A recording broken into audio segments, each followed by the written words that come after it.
akşam saatlerinde Cemaat-i İslami Genel Sekreteri Abdülkadir Molla, işbirlikçi Bangladeş hükümeti tarafından idam edilmiştir.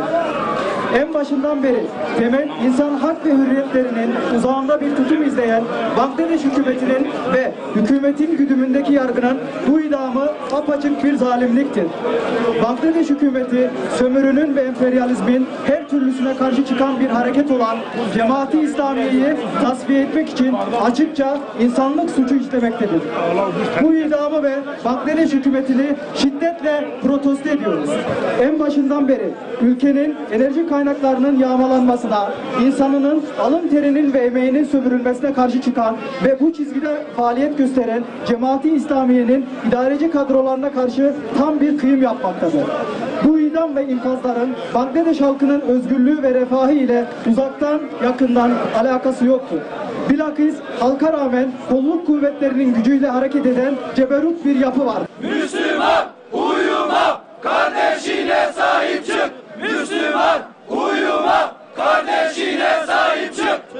İnsanların temel hak ve özgürlüklerine ayaklar altına alan Bangladeş hükümetine karşı çifte standartçı, ikiyüzlü ve çıkar esası güden AB ve ABD'den bir tepki gelmesini zaten beklemiyoruz.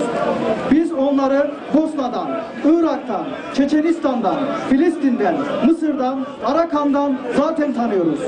Bangladeş hükümetinin kendi halkına karşı yürüttüğü zorbalığın, barbarlığın, hukuk tanımazlığın arkasında ABD, AB ve İsrail'in gizli ellerinin olduğunu biliyoruz.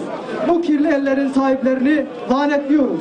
İslam ülkelerinin ve yöneticilerinin ABD, AB ve İsrail ile işbirliği içerisinde olduğunu elbette biliyoruz.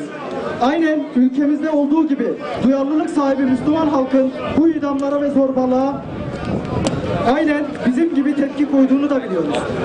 Türkiye hükümetinin bu meselede daha duyarlı olmasını ve adım atmasını isterdik. Yapay gündemlerle, fındık kabuğunu doldurmayan meselelerle halkımızı oyalamayın. Bedeli ne olursa olsun adaletten, haktan ve insanlıktan yana olun. Bu millet sizden bunu bekliyor. Bizler Anadolu Gençlik Derneği mensupları olarak bu idamı bir kez daha şiddetle protesto ediyor ve lanetliyoruz. Allah'ın laneti ve gazabı tüm zalimlerin ve işbirlikçilerin üzerine olsun.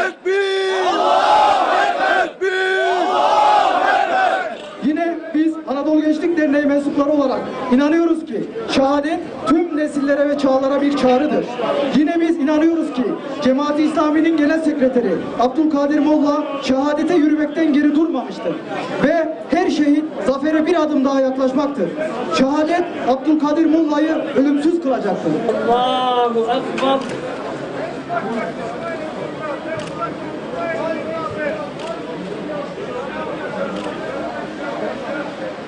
Allahu Ekber.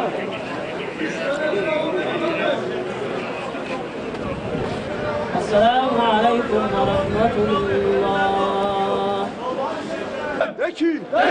Ey kafirler! Ey kafirler! Öldürüleceksiniz! Öldürüleceksiniz! Ve cehenneme sürüleceksiniz! Ve cehenneme sürüleceksiniz! Ve cehenneme sürüleceksiniz! Ve cehenneme sürüleceksiniz! Ve cehenneme sürüleceksiniz! Tekbir! Allahu Ekber! Tekbir! Allahu Ekber!